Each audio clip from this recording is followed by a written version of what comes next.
What's up, everyone? It's your boy Noah Rad89 here, bringing you another video today. And for today's video, we're actually going to be doing kind of a retrospective kind of review, more just talking about actually the first horror film that I ever saw.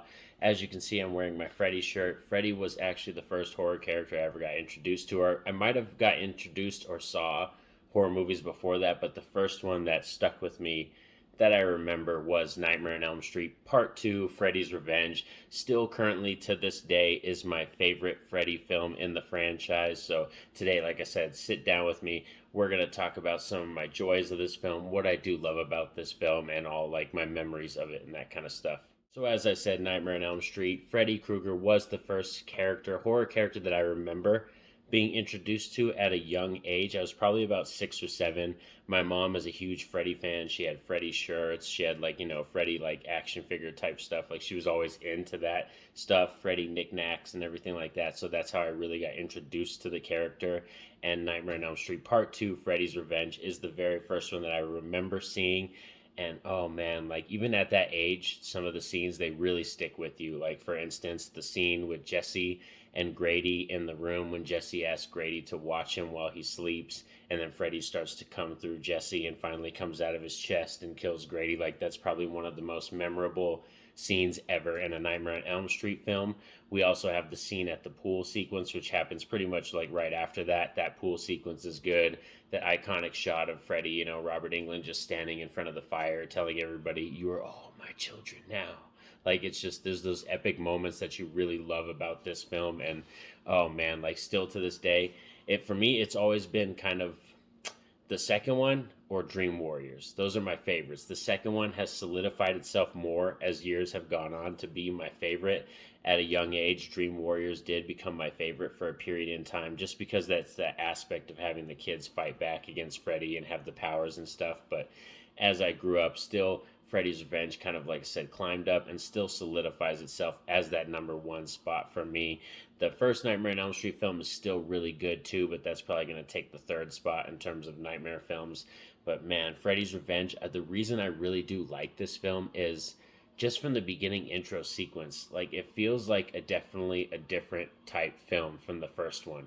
It's much more gritty and hardcore, and I like that. The Freddy performance is actually really dark in this film, and I like the way that they do the lighting. Like in this one, they light Freddy in like a weird way where you see his skin, but his skin's got a new look to it, and it looks kind of gross and like moist, but still burnt. And he's got like these really deep kind of orangey yellow eyes. Like it's crazy. This one, like I said, for me is in terms of darkness and violent Freddy. I think this is the most violent and vicious Freddy that we have in the entire franchise. That's part of the reason why I do love this film.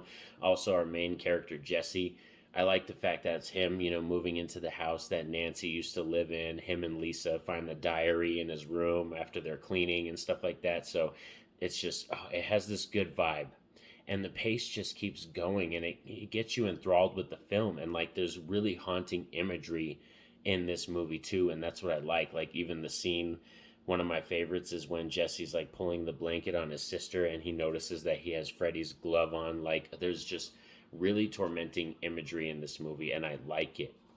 Even like our crazy like S&M teacher when he busts Jesse at the club and then takes him back, and then Freddy ends up getting him. But that's one example when we get into that scene, and a couple scenes at the end where this movie does take its liberty with Freddy's powers. And I know that can be kind of a problem for some people. That's probably my main gripe. If I was to pick a negative, like I said, I adore this movie. I love it. It's my number one Nightmare on Elm Street film. But if I was to pick a negative, it would definitely be the fact that they do take liberties with Freddy's powers in this movie. You don't really know like what are the limitations of his powers, because like is everybody asleep, like what's going on, are they just hallucinating? Like there's certain scenes like it's just weird stuff. And then like I said, Freddy's powers, the limitations are kind of crazy because he's able to affect other things, especially in that pool sequence when you see that he's able to lock the gate and make the pool start bubbling and boiling. And it's like these kids were all partying and drinking and stuff, so it's not like, and they just started drinking, so it's not like they're impaired or they fell asleep or anything like that. So that scene is kind of wonky. But the way that I look at it, for me, in terms of being a lover of this film, is that the way Jesse and Freddy are combined together, that Freddy's able to do more things. He's able to use Jesse to touch our dimension in a different way. And that's the way I kind of look at it when I look at those scenes and stuff like that. You know, if you really dissect it to the rules that they kind of set up in the first Nightmare film, you're really going to kind of wonder like, oh, well, how's Freddy Krueger able to do these kind of things? But as I said, this film is an absolute blast. I love the pace. I love our deep, dark Freddy. I love our main characters. Jesse and Lisa are some of my favorite characters in the Freddy Krueger franchise. I even like Grady. Grady's character is really cool. He's got some good comical moments. And like I said, that scene when Freddy kills him after coming out of Jesse is probably one of the best, most haunting scenes in a Freddy Krueger franchise film. And this is just one of those movies, no matter how many times I've watched it, and I've probably seen this movie like close to 50 times. And no matter how many times I watch this film, I'm always, by the time we get to that scene with Grady or the pool scene, I'm usually on the edge of my seat or I'm standing up at the screen, like with my arms folded, like standing right here in front of the TV, just like deep dive watching it. Like that's how much I like this movie. No matter how many times I watch it, it just grabs me. It's that perfect Freddy film. And like I said, as the years have gone on, it has clearly solidified itself for me as my number one. You know, there are some close ones. The first three Freddy films are really good, all really strong films. And anybody who has any one of those three at the top spot, I can't really argue it at all because every single one of those three films deserves to be number one out of all the Nightmare franchise films because they're just so good. But Freddy's Revenge, like I said, it's that perfect dark Freddy, that really cool story, even the metaphor stuff and the themes that go on in this story where that links it to certain things. It's just so amazing. It really is a film that you could kind of relate to no matter what. It's so grounded and you can just relate to it. And like I said, that tormenting way that Freddy messes with Jesse in this film is just, it's really dark. Like I said, by the time we get to that ending scene and Lisa has to save him in the boiler room area when she tracks Freddy back to that place and we see those crazy like guard dogs with the baby faces, like, oh man, it's just, it's perfection. Like I said, this is for me, my perfect Nightmare on Elm Street film for real. But this is just my, like I said, my thoughts, my memories, my feeling on this film. I would love to hear from all of you. What are some of your fondest memories of the Nightmare on Elm Street franchise? Was this the first film you got introduced to or what? Like I said, this was the first one that I remember. And then after seeing Nightmare on Elm Street Part 2, I really kind of wanted to seek out the other ones, you know, but as I got older, I had to kind of wait.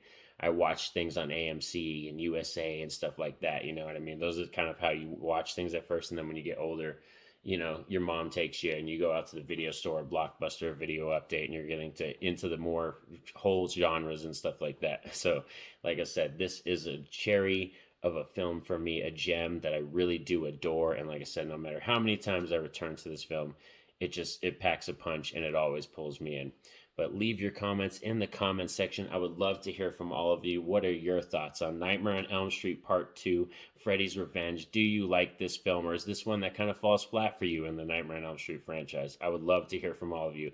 And don't forget to like and subscribe so you don't miss a thing on the channel. Pretty soon, Texas Chainsaw Massacre is going to be dropping on Netflix, so I'll be having a review for that film. So stay tuned to the channel. Peace out.